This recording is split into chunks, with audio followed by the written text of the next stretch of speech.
बहुत से लोग कहते हैं कि तुम्हारा परमेश्वर कितना क्रूर है कि जो निर्दोष जानवर की बलि मांगता है। आखिर परमेश्वर ने पुराने नियम में जानवर की बलि देने को क्यों कहा? हम सभी जानते हैं, जब परमेश्वर ने पहले मनुष्य आदम को बनाया तो उन्हें आज्ञा दी थी कि तुम भले और बुरे के ज्ञान के वृक्ष का फल ना खाना। और आदम हवा ने शैतान के बहकाई में आकर भले और बुरे के ज्ञान का फल खाकर परमेश्वर की आज्ञा को तोड़ दिया। और परमेश्वर की आज्ञा तोड़ने के कारण आदम और हवा और उनका सारा वंश दुख और मृत्यु के भागीदार हुए। और हम सब जो आदम हवा के वंश के हैं, हमने इस पापी स्वभाव को आदम और हवा के द्वारा विरासत में पाया है। हर एक व्यक्ति पापी है। पाप करने के द्वारा ये पापी स्वभाव हमारे खून में है, क्योंकि ये ब्लड आदम हवा के द्वारा आने वाली पीढ़ियों में फैल गया। और जब मनुष्य पाप करता है तो पाप मनुष्यों को परमेश्वर से अलग कर देता है, क्योंकि परमेश्वर पवित्र है और वो पाप को जरा भी पसंद नहीं करता। आप जो भी कुछ करते हैं वह सभी बातें परमेश्वर के समीप एक पुस्तक में लिखी जाती है। और परमेश्वर आप भी जानता है कि कौन मनुष्य कैसा है और उसने अपने जीवन काल में क्या क्या किया है। परमेश्वर ने मनुष्य को अपने स्वरूप में रचा है और उसे सब वस्तुओं पर अधिकारी ठहराया है। इस पृथ्वी पर जो कुछ है, पेड़, पक्षी, जानवर, उन सबसे बढ़कर मनुष्य का मूल्य अधिक है। इसलिए परमेश्वर नहीं चाहता है कि कोई भी मनुष्य पाप के कारण नष्ट हो या नरक में डाला जाए। इसलिए परमेश्वर ने मनुष्यों के पाप क्षमा के लिए एक मार्ग खोला कि अगर मनुष्य किसी निर्दोष मेमने की बलि चढ़ाए तो मनुष्य के पाप मेमने के लहू से ढाप दिए जाएं। क्योंकि जब मनुष्यों के पापों के ऊपर किसी निर्दोष मेमने का लहू आता है तो परमेश्वर के मनुष्यों के पाप की ओर दृष्टि करने पर परमेश्वर को निर्दोष मेमने का लहू नजर आता है। मगर निर्दोष मेमने का लहू बहाने के द्वारा मनुष्य के पाप सिर्फ ढापे जाते थे। जैसे कि अगर हम एक खिड़की के ऊपर एक पर्दा लगा देते हैं और वह खिड़की छिप जाती है, ठीक उसी प्रकार मेमने के लहू के पीछे मनुष्य के पाप ढप जाते थे। मगर जब हम मेमने के बलिदान की बात देखते हैं तो हम परमेश्वर के चरित्र पर सवाल उठाते हैं कि यह कैसा परमेश्वर है कि जो निर्दोष जानवर की बलि लेता है। तो दोस्तों, आप इसी बात से अंदाजा लगा सकते हैं कि जब आप मनुष्य होकर एक निर्दोष जानवर को एक बलि के रूप में देखते हैं तो आप तरस से भर जाते हैं। तो ठीक उसी प्रकार परमेश्वर भी आपके पापों के ऊपर एक निर्दोष मेमने के लहू को देखता है कि आपके पापों की खातिर निर्दोष मेमने का लहू बहाया गया है, जो कि वो निर्दोष मेमना भी परमेश्वर ही ने बनाया है। मगर परमेश्वर की नजरों में आपका मूल्य उस जानवर से अधिक है, क्योंकि परमेश्वर नहीं चाहता पाप के कारण आपकी आत्मा नष्ट हो। क्योंकि इस पूरी पृथ्वी पर मनुष्य ही केवल ऐसा प्राणी है जिसके अंदर आत्मा होती है। जब एक जानवर की मृत्यु होती है तो वह समाप्त हो जाता है, परंतु जब एक मनुष्य की मृत्यु होती है तो उसका शरीर तो मिट्टी में मिल जाता है, परंतु उसकी आत्मा कभी नहीं मरती, ना ही नष्ट होती है। वह परमेश्वर के समीप न्याय के लिए खड़ी की जाती है। मगर जब मनुष्य बार बार पाप करता था और निर्दोष मेमने की बलि चढ़ाता था तो इससे परमेश्वर खुश नहीं होता था, क्योंकि परमेश्वर सिर्फ अपनी आज्ञा मानने से खुश होता है, जो कि उसने अपने लोगों को दी थी कि तू पाप ना करना, कि तू मुझे छोड़ किसी और को ईश्वर करके ना मानना और ना मेरी प्रतिमा बनाना, चोरी ना करना, हत्या ना करना, व्यभिचार ना करना, किसी के घर और स्त्री का लालच ना करना, तू झूठ ना बोलना। इन सब आज्ञाओं के मानने से परमेश्वर खुश होता है। निर्दोष मेमने की बलि आज से कई हजार साल पहले मनुष्यों के पापों को ढांपने के लिए दी जाती थी।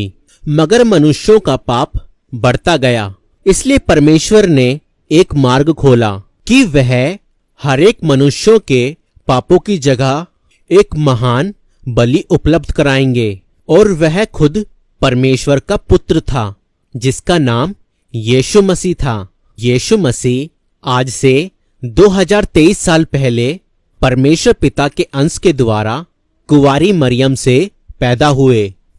परमेश्वर पिता जिसने हम सब मनुष्यों को बनाया है हमसे प्यार करता है, इसलिए उसने अपने खुद के एक लौते पुत्र को हमारे पापों की जगह कुर्बान कर दिया। जैसा कि बाइबल यूहन्ना 3:16 में हमें बताती है कि क्योंकि परमेश्वर ने इस जगत से ऐसा प्रेम रखा कि उसने अपना एक लौता पुत्र दे दिया ताकि जो कोई उस पर विश्वास करे वह नष्ट ना हो परंतु अनंत जीवन पाए।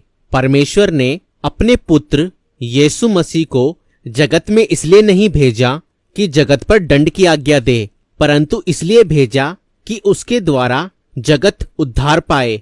जो उस पर विश्वास करता है उस पर दंड की आज्ञा नहीं होती, परंतु जो उस पर विश्वास नहीं करता वह दोषी ठहर चुका, इसलिए कि उसने परमेश्वर के एक लौते पुत्र के नाम पर विश्वास नहीं किया। और दंड की आज्ञा का कारण यह है कि ज्योति जगत में आई है और मनुष्यों ने अंधकार को ज्योति से अधिक प्रिय जाना क्योंकि उनके काम बुरे थे।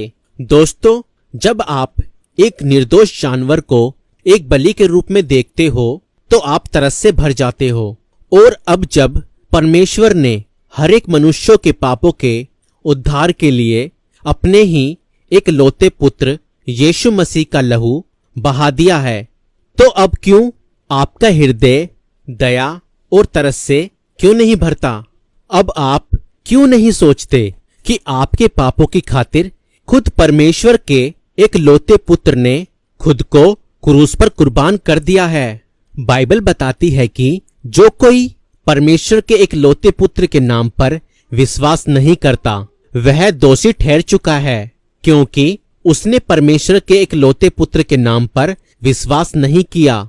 यीशु मसीह के आने से पहले जब निर्दोष मेमने की बलि चढ़ाई जाती थी तब मनुष्य के पाप ढांपे जाते थे, मगर यीशु मसीह के लहू बहाने के द्वारा आपके पाप जो कि काली स्याही से लिखे गए थे, यीशु पर विश्वास करने के द्वारा कि यीशु मेरे ही पापों की खातिर क्रूस पर कुर्बान हुआ, उसने मेरे लिए अपना लहू बहाया, तब आपके पाप ढांपे नहीं बल्कि मिटाए जाते हैं।